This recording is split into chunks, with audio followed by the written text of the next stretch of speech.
I remember you were sailing with Grant Dalton on Aimer 1, and then you skipper on Movie Star, and now on Telefonica Blue. And tell me about your sailing history. Oh, that's a long time back. I started sailing as a little kid, like probably what most of the guys who made the profession out of the hobby. So I started like when I was 3 years old. I think my parents dropped me in a sort of optimist and pushed me off, and from there on it just developed. Of course, I always had the dream to sail around the world, because maybe some of the people still know the old days from Flyer, a Dutch boat that won the race twice. So that was one of my heroes, of course. And then I got the opportunity in 1985 and sailed around the world for the first time on the yacht called Phillips Innovator. And from there on my career basically has taken off. Then I got hired by a German team, and since then I could make my living out from sailing. How many races around the world have you done? So this is my 6th race I'm doing. So that's been 7 times around Cape Horn. So quite a few miles under the belt. Quite a legend. No, I won't say legend, but like I've done lots of miles. Yeah, I went from the Optimist, I went to a little local Dutch class, and then to the 420, then I went to the Laser. And but I started actually sailing on the sea quite early. I was 17, 18 years old, and I got the opportunity, and from there on, it was way cheaper, of course, because I was a student, so you just had to hop on and go sailing instead of just have to look after your own gear. And so lots of dinky sailing, and I still love dinky sailing. It's actually one of the things I'm going to buy now when I'm coming back, and so I can just go in the evenings, have a little stroll around just by myself. Can you tell me about some great moments from your sailing life? Yeah, of course, every win is a nice one, and I'm always saying it doesn't matter which win it is, if it is just a Wednesday night regatta or you're winning a world championship. For me, it's always nice when you win. So there are, of course, some highlights. Of course, winning a world championship or a European championship, or even like a national championship. That's, of course, maybe that's the most for your ego. But in general, winning is just always good. So that's always a highlight.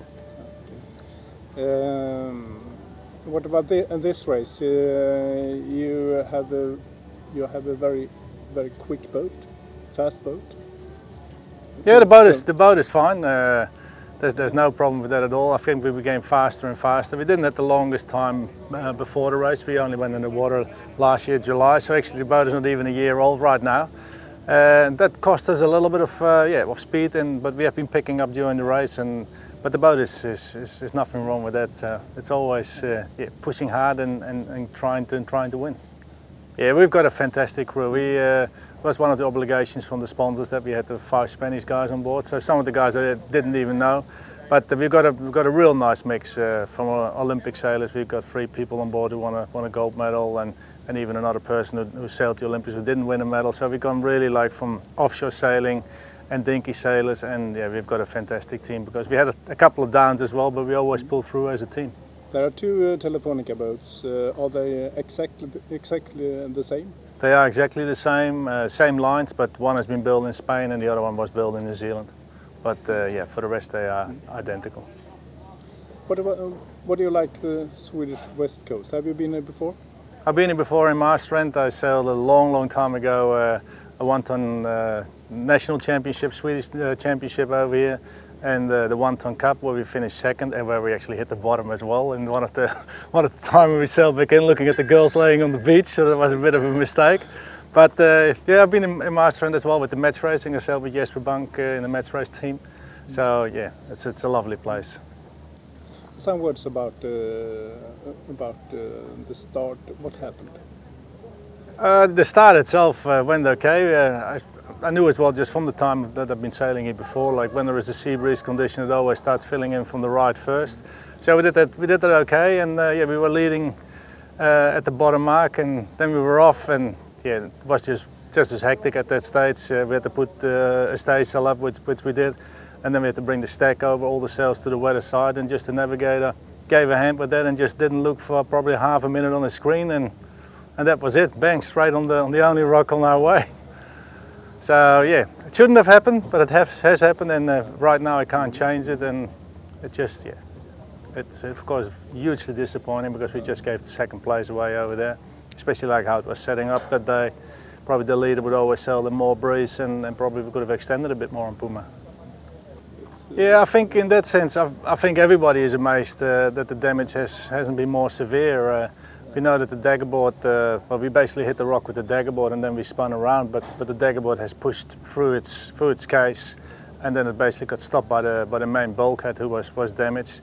But there was no structural issues around where the keel pins are or where the rams are attached to the keel, and that was really a big amazement for everybody. Like, we had one of the structural engineers here from the fire office, and yeah, he just couldn't believe that there was no more damage. So in that sense, we've been very fortunate, because it could have been way worse. Well, basically, we could have sunk at that place. It will be more Volvo Ocean races. Will you be there at the next time? We will see if I will be there.